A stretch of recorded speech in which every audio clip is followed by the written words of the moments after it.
Hey, what's up? It's me, Jessica J, and I'm just wondering if you've ever sat and thought to yourself, what are like the top turn-offs for women when it comes to us men? Well, so I'm glad you asked, because today that's what I'm gonna go over. I'm gonna go over the 6 top turn-offs for us women when it comes to you men trying to take us down to Pound Town, and to make sure you never miss out on an opportunity to find out if, what you're doing very nonchalantly out there is very nonchalantly drying up some puss. Or another one of my videos, don't forget to hit that subscribe button right here if you turned your phone to landscape.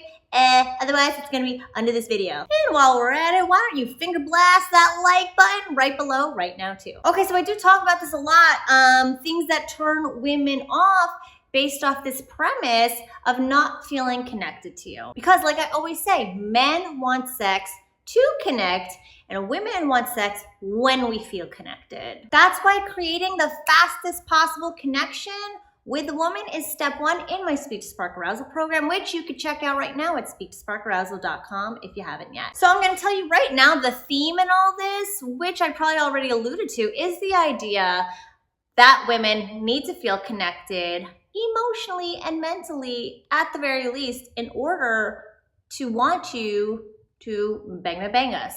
And these are the 6 ways you sever that desire in us and get us wanting some other guy, really. So the first one is acting like a child. Okay, so I'm not talking about a maturity sense even. There's plenty of immature men out there who are getting banged left and right.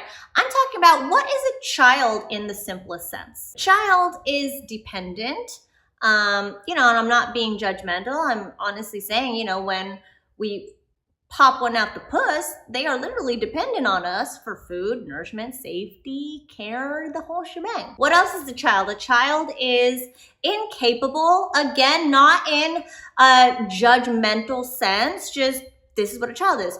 And what else could a child be? A child is completely asexual. So because it is not in female nature to be attracted to these qualities. Mind you, men can be attracted to these qualities because men want to be able to provide. They want to be able to know that they can take care of something, in a sense, to provide it with life and safety. Again, not in a judgmental sense, and not that women don't want that. But we are not sexually attracted to something that we're trained to pop out the puss, as I so said. So anytime you're sitting there like, I don't know what to do, what should I do? I'll wait for her to tell me what to do. Or even, yeah, you know what, she cleans up every day, so what does it matter if I don't clean up after myself? She'll clean up after me and wipe my butt. These are the things that shoot down our lady libido and make us think of you as not the man or partner in our life, but something we are now mothering. So again, I am not judging anybody in regards to how you are with yourself, how you live your life. I'm strictly telling you the things that turn women off in a primal sense. You can still act like a child. You can still be a messy fuck. I don't care. Don't shoot the messenger. I'm just relaying information here. The second one is poor hygiene. Again, I am not speaking in a judgmental sense like, oh my God, he's stinky. That means he stinks as a boyfriend. I'm talking strictly biological turn-ons and turn-offs. When you are emitting a certain smell from your bodice, it signals to our brain that you, my dear, might suffer from some sort of disease or malnourishment, and we don't want to create a baby with somebody who's got diseases or is malnourished. Again, I can't say this enough.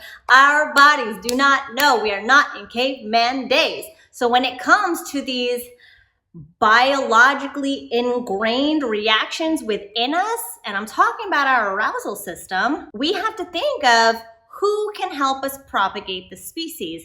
And if you're a stinky ass motherfucker, our body's like, no, he might die tomorrow because he smells bad. Number 3, and I probably should have put this under number 2. Number 3 is being too passive. Again, it's one thing to be shy, it's one thing to be introverted, but if you have the tendency to just let other people make decisions for you, if you're the type of guy who's like, oh, whatever she wants, or oh, I don't want her to get mad, so I'll just do whatever and not have a fucking voice of my own, that does not to us a leader make. That's the guy that's like, oh my god, the T-Rex is coming. What do I do? Maybe I'll ask her. Then bam, your head just got chomped off. We don't want a guy whose head could just get chomped off like so easily by the T-Rex. It's like, come on now. We want a guy who will use his head to run away with us, to not get our heads chopped off by the T-Rex. Again, can't stress this enough. Simply a matter of what our DNA is ingrained to turn on and turn off to when it comes to the opposite sex. Fine, there's a lot of people out there who are like, I'm not decisive, I'm so easygoing, what ifs? And we might like you for a time, but being too passive and overly passive will turn us off. Even if we were able to turn on for you for other reasons sometime before. Again, I should have looked at these a little better, but the 4th one is unruly hair everywhere. So one thing that unruly hair could allude to is a sign of depression. If you're not taking care of yourself, if you're not, giving yourself a haircut, keeping your beard in shape, trimming your fucking ball hair is gross, I'm sorry. But not even that. Again, it is a sign of depression that you're not able to upkeep with yourself.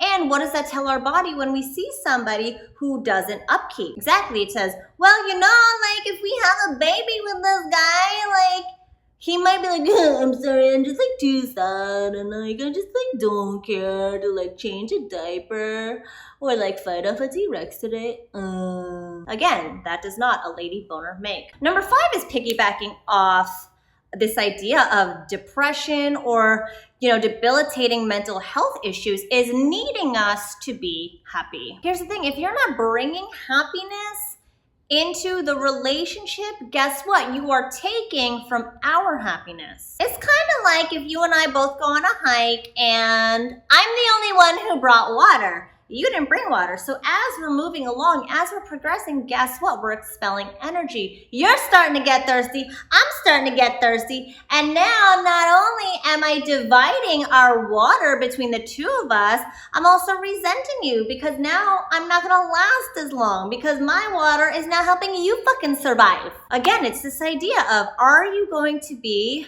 a man/partner to us, or are you going to be a child/boy to us? And being that child/boy, needing us to be happy, needing us to provide the positive for your life is not going to make us feel good about who you are in our life. And now number 6, which is really random, but I had to throw it in there, which is inconsistency. Okay, so back to our reptilian brain. Anytime we see something inconsistent in nature, our body immediately signals to us that we should be aware and we should be cautious because it's possible danger. So if you're a guy who's constantly like, yeah, babe, I think you're so hot, I can't wait to see you, I'm totally gonna come by in an hour. And then an hour later, you're like, hey babe, what's up? What are you doing? Oh, did I say we were gonna hang out? Oh my god, I totally forgot.